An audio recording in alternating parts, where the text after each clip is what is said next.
Welcome to episode number 57, the COVID-19 episode. Jesus. I don't want to call it that. It's bad. It's bad for business. It's bad for the economy. It's bad for health.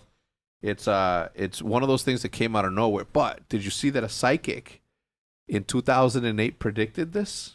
Really? A pneumonia-like symptom that was going to be at the beginning of 2020, which will disappear and not come back for 10 years. Was it on The Simpsons? No. The Well, Simpsons, if it's not on The Simpsons, yeah. it's not a real thing. That's what I'm saying, because The Simpsons like predicted everything that happened in the world for like the last 20 years. Yeah, was the Kobe Bryant one true or no? I don't remember seeing that. Because I saw it. Was it true? Did you see it?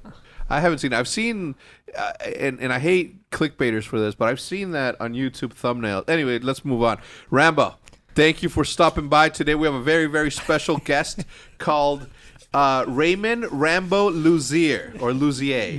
Luzier, a French-Canadian legendary Call of Duty, once considered to be the smartest man in Call of Duty.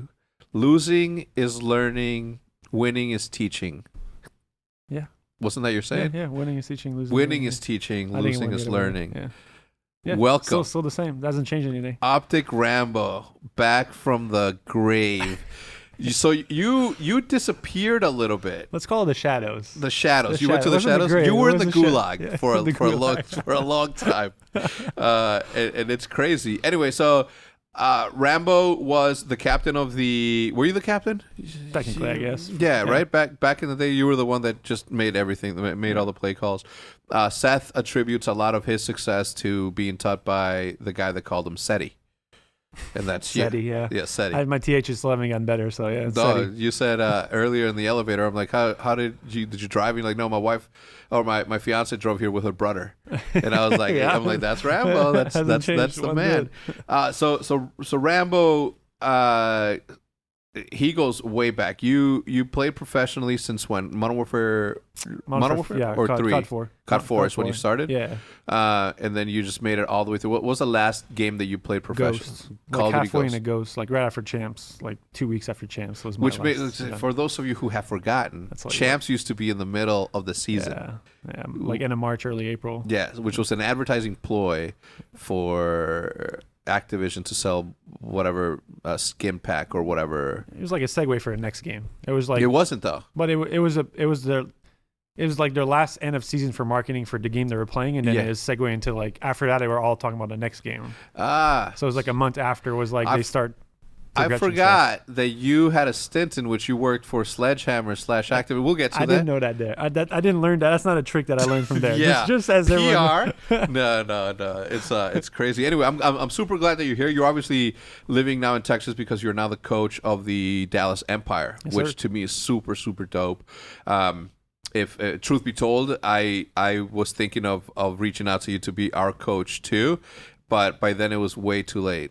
One, because it's such a cool move to have this sort of reunion. You know what I'm saying, of what we did. But I'm glad that you ended up on a good team and with good people, with Hastro, my boy, and sure. obviously Crim Six and Clay are like, you competed against both of them. I played one of them. You played One event with Clay. You played one event One with event Clay, with Clay.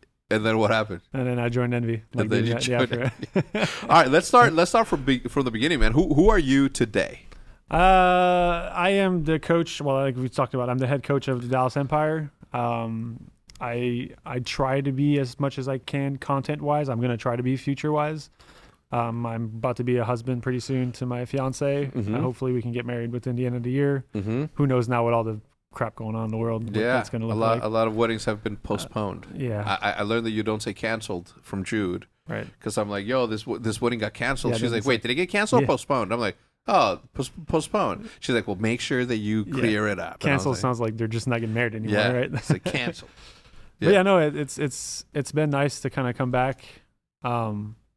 We can talk about a little bit how it kind of happened if you want. Like, no. no? Let's talk about who you are today. Like, you just moved from where were you? We were in the Bay Area, so like San Francisco area, San just Francisco, south of San area. Francisco. Fuck, expensive there. Lived in San Jose for 2 years. Yeah, it's actually like the most expensive housing in the world. Yeah. or excuse me, in America, not in the world. Yeah, and you lived in a townhouse or apartment there? We apartment. I An mean, apartment? so in San Jose, I live in my fiance's parents' house. Mhm. They had like an extra room that Yeah. I just rented for super cheap. Yeah. My commute to work was like an hour and 10 minutes, so didn't really do that for that long. Yeah, right. And then renting an apartment, for example, I was paying $2,000 a month for a studio, Yeah. and that was 15 minutes away from where I worked. For $2,000 here in Texas, you can get like Oh. 4 bedrooms, No, 3 bathrooms. I mean, yeah, it depends where you get it, right? Like, Yeah. I'm paying more or less for double the size in downtown Dallas. yeah. Like you tell me I'm paying downtown San Francisco, like I'm paying like $5,000 for Yeah. like a 1 bedroom. if For a that. 1 bedroom, yeah, no, it's So expensive. It's ridiculous. Silicon Valley. Yeah, no, it's Pe- nuts. The only people that live there are those who can afford it.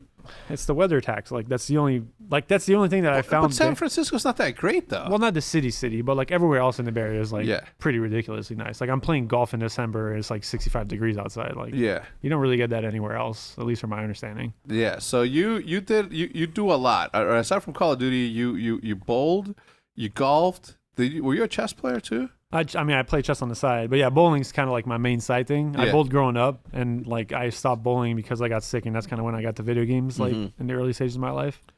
Well, Um, let's say in the early stages of your life. Who were you then? Who were you when you discovered gaming? I was a competitive bowler aspiring to be professional. How old? I was so right before I started doing video games. I mean, I played video games since I was very young, but like from a competitive standpoint, I'd say like from 16 to 20, I was like seriously contemplating doing like bowling for a living. Yeah. I didn't really enjoy school that much. I was decent at some classes like math and like, but languages I was terrible at. French is my first language, and I failed French twice in high school because I just didn't like it. And then Yeah. this is the same teacher twice, so maybe there's a little hate thing Yeah. going on. But I was always good at English because my parents, my dad grew up in Brooklyn, so I got the English side of him. So I was Yeah. bilingual from a very young age. Yeah. Does your dad speak French too? Yeah, they're bilingual, but Okay. they were more like my dad's family was more English and my mom's family was more French. Yeah. So it was kind of like I would speak both very fluently because of that. Granted, the THs, we'll Yeah. never forget about that. Yeah. You were good at math. Yeah, math, yeah. But yeah, no, I was bowling a lot.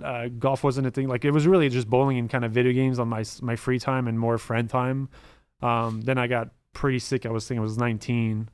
I had like a digestive issue that kind of put me off my feet for like a year and a half. Yeah. And all I really did to kind of take that aside was play video games. That was my way out, right? Like is my way to cope with my pain and whatnot.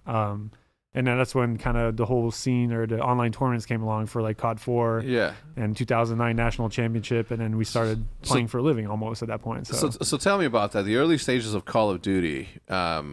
Obviously, we met in person December of 2010. Yeah. That's when Optic sort of stepped into that realm.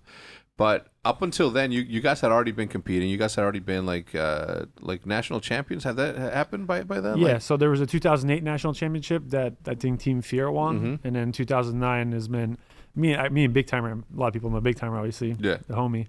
But we actually watched that event, that 2008 national championship online. We were already playing like game battle stuff at the time, Yeah. but we didn't know there was like money to be made or serious, like a very serious kind of aspect where you go to events like the Halo Kids, because the Halo Kids were like the gods back then. Yeah. Right? We watched those guys Pampered. we watched those guys play on USA TV, and we're like, oh, that's sick. Yeah. They have a big stage and everything. That was kind of like the dream, right? At that Yeah. point, it was like we want to compete on the main stage at an MLG event. And then we heard about what was being done with COD 4 and how that happened already. We're like, oh, is this gonna happen next year?